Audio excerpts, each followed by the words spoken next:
라마드 원고를 발표하겠습니다. 여러분에게 주어진 과업은 무엇인가요? 여러분에게 주어진 임무는 무엇인가요? 갑자기 과업 그리고 의무라는 단어가 나와서 놀라셨나요? 과업과 임무라는 단어가 기니까 이제 과임이라고 줄여서 말해본과 동시에 잠시 저의 과임을 소개해 보려고 합니다. 저에게 주어진 과임은 총 9,999가지가 있지만 이제 그 중에서도 가장 중요한 3개의 과임을 소개해 보려고 합니다.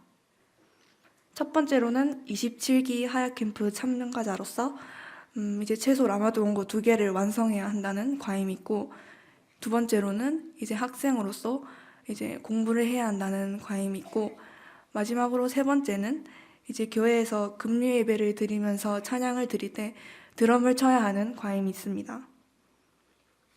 혹시 아직 과임이라는 단어가 어려우신가요?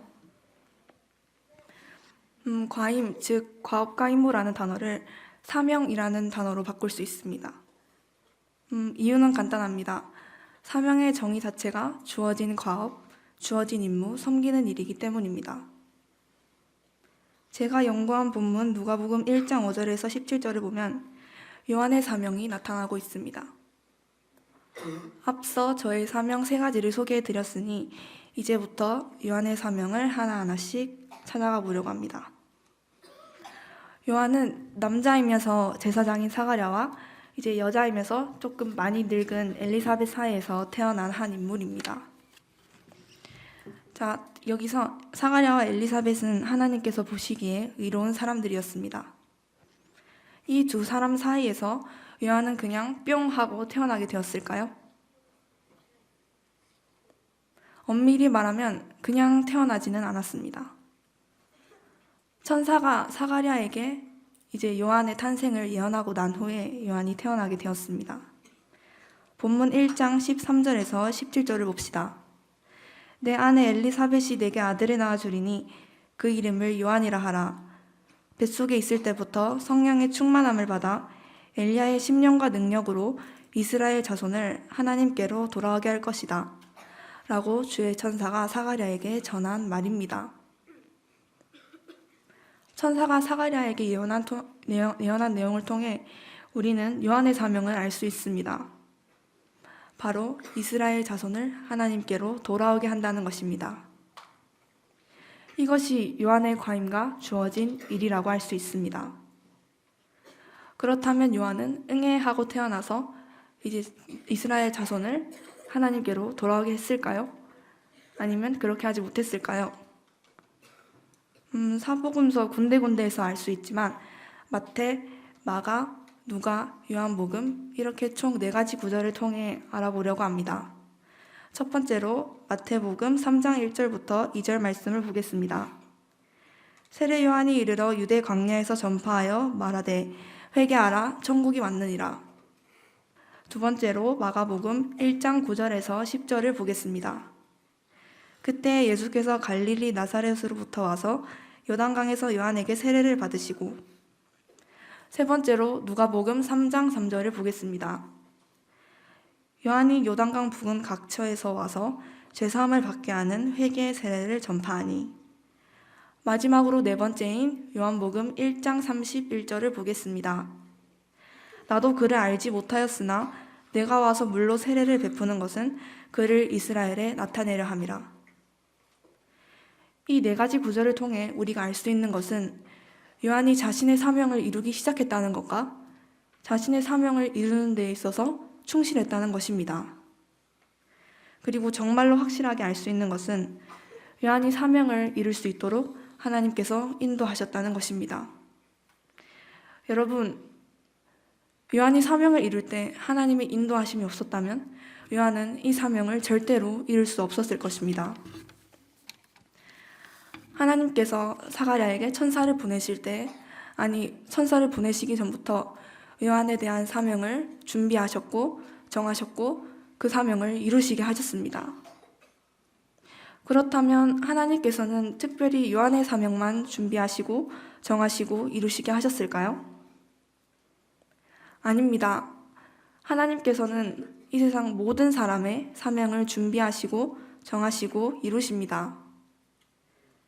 저는 이 본문을 연구하면서 하나님께서 사명을 준비하시고 정하시고 이루시는 것을 깨달았습니다. 그리고 한 사람을 향한 사명이 있고 그 사명을 향한 계획이 있고 그리고 이루시는 것까지 깨닫게 되었습니다. 그런데 각자 자신의 사명을 어떻게 알 수 있을지 고민이 되었습니다. 그래서 사명이라는 단어를 조금 더 자세히 파고들려고 했습니다. 그래서 성경사전에 찾아보니 주어진 과업, 섬기는 일, 이렇게 정의가 되어 있더라고요. 그래서 저에게 주어진 과임과 섬기는 일이 무엇일까 생각을 해보니 이제 앞에서 말씀드린 27기 캠프 참여자로서 최소 라마도 원고 2개를 발표하는 것과 그리고 학생으로서 공부를 해야 하는 것, 그리고 마지막으로 이제 교회에서 금요 예배, 특히 찬양 시간에 드럼을 쳐야 하는 그런 과업과 임무가 생각이 났습니다. 물론 우리는 하나님을 믿는 사람으로서 이 요한과 같은 사명을 가지는 자일 수도 있습니다. 예를 들면 여러분의 사명이 예수님의 복음을 전하는 일이 될 수도 있고 목사님이 되어서 성도들에게 말씀을 전하는 사명을 가질 수도 있습니다. 그러나 한 사람이라도 가진 역할은 다양하기 때문에 사소한 것이라도 자신의 사명이 될 수 있습니다. 사도행전 20장 24절을 보면 자신의 사명을 직접 밝힌 인물이 나옵니다. 누구일까요? 맞습니다. 바로 바울입니다. 내가 달려갈 길과 주 예수께 받은 사명, 곧 하나님의 은혜의 복음을 증언하는 일을 마치려 하면은 나의 생명조차 조금도 귀한 것으로 여기지 아니하노라. 바울의 사명은 하나님의 은혜의 복음을 증언하는 일을 마치는 것이라고 합니다. 그리고 이 사명을 이룰 때까지 자신의 생명조차 아끼지 않는다고 합니다. 어떻게 이런 고백을 할 수 있었을까요? 바울이 자신의 사명이 뭔지 정확하게 알았기 때문에, 그리고 인도하시는 하나님을 믿었기 때문에 이런 고백을 할 수 있지 않았을까요? 저는 요한의 사명과 바울의 사명을 알아가면서, 그리고 요한과 바울이 자신의 사명을 이뤄갈 때 그 이뤄가시는 하나님을 알아가면서 뭔지 모를 약간의 기대감이 생겼습니다. 앞에서 말씀드린 저의 사명 3개 이외에도 여러 가지 사명이 있을 텐데 솔직히 아직까지는 그 나머지 사명이 뭔지는 확실하게 잘 모르겠습니다. 그래서 저는 제 사명을 알아가야 합니다. 하나님께서 저와 여러분을 향한 사명이 분명히 있습니다. 그리고 그 사명을 하나님께서는 이루시도록 인도하십니다. 하나님의 인도하심을 통해 요한과 바울이 사명을 이루게 하신 것처럼 우리도 우리의 사명을 이루어야 합니다. 하나님께서 이 세상 모든 사람을 향한 사명을 계획하시고 준비하십니다. 그리고 반드시 이루십니다. 여러분, 자신의 사명을 아는 것은 굉장히 중요합니다. 왜냐하면 자신의 사명이 무엇인지 알아야지 자신의 사명을 이룰 수 있기 때문입니다. 사명은 절대로 한정적인 것이 아닙니다.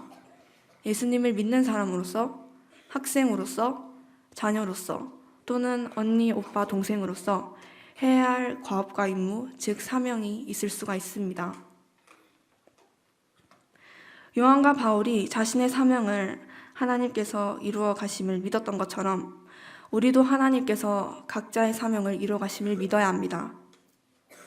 이제 우리는 각자의 사명을 이루시는 하나님을 믿어야 할 차례입니다. 이제 우리의 차례입니다. 감사합니다.